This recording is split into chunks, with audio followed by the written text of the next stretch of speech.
Yesterday, I was out for dinner with some friends who are all non-Christians. They began talking about how they really want to see a psychic, a fortune teller, or even someone who contacts dead loved ones. I stayed pretty quiet, just listening, not really sure what to say. I'm struggling to formulate how I can talk to them of the dangers of the occult without quoting the Bible or saying the typical things like, it's evil and opens up doors for demons to enter. They have no concept of these things, and this would mean very little to them. Would you be able to give a brief explanation of how the occult works in reality in a way that could make someone who thinks it's just something neutral, innocent, fun games and think twice about it in terms that someone not versed in spiritual concepts would understand? Thanks for any help you can provide. So there are a few things, there are a few angles to think about. One is, of course, the problem of the psychic and the fortune teller, which is that the idea of trying to know what's going to happen to you in the future is something which is very dangerous because that's not how the world works. The problem of seeing a fortune teller and trying to and ask them what's going to happen to you in the future is in some way submitting yourself to strange principalities, because the idea of the self-fulfilling prophecy is something that actually is real. And so when you ask someone that has the power to know what the future is, and you ask them to tell you what your future is, you are submitting yourself to them, and you are putting yourself in danger of, you know,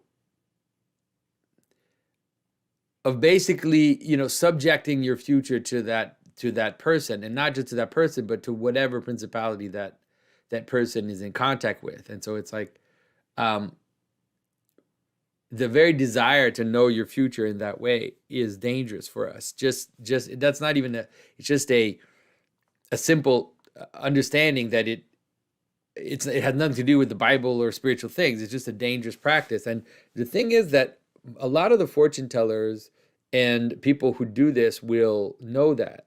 I know someone who once went to have his cards done, and someone did a reading on him, and the person told him before, it was like a new age, obviously, situation, but the person told him before, he said, I just want you to know that if I do this for you, like if I read your cards, you're going to have bad karma for a while.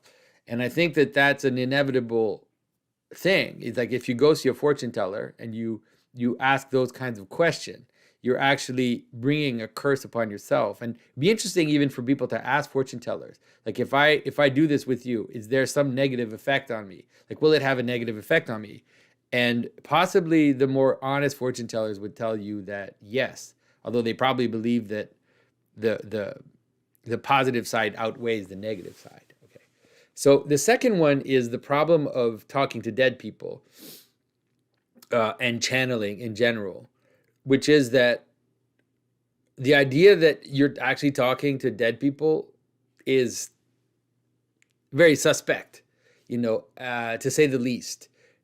That is a mix of things that's happening when you're talking to a fortune teller and talking to dead people.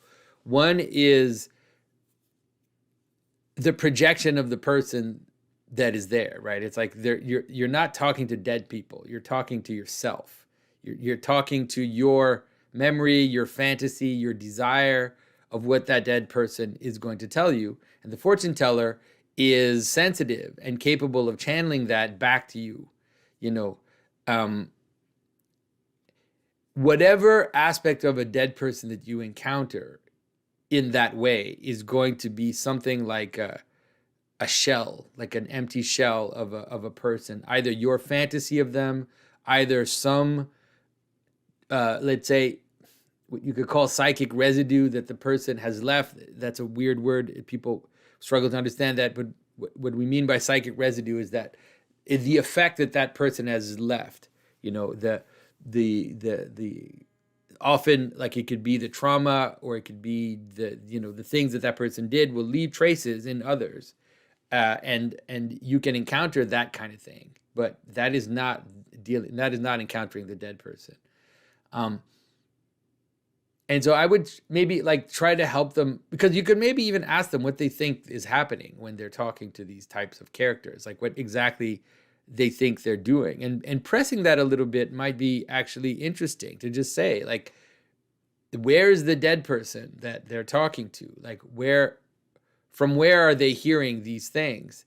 And pressing them in these types of questions can maybe help you enter into an actual discussion about life and death, and about God, and about, what souls are, all of these things. So it could be an opportunity, and you don't have to be moralizing about it.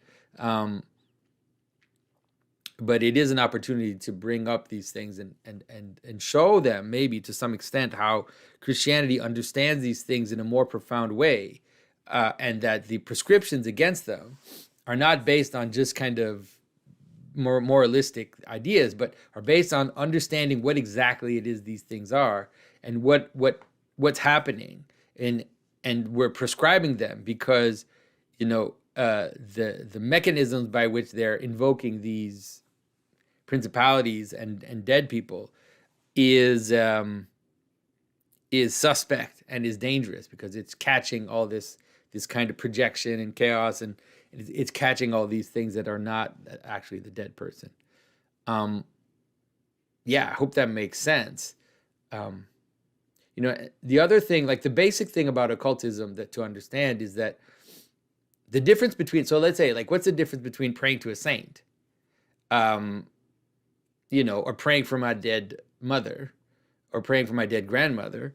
What's the difference between that and going to see a medium to invoke a dead person?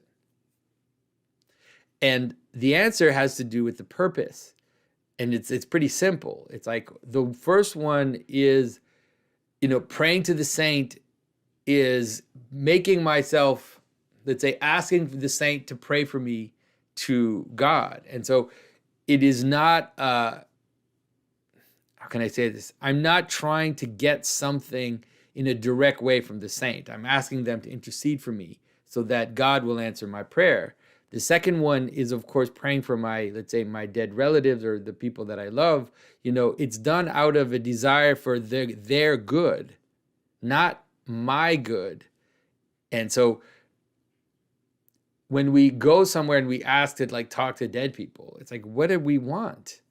What do we want? It is clearly a desire to talk to someone to get something from someone who is no longer there. It's a desire to resolve something that I've never resolved with that person, or to do that kind of thing.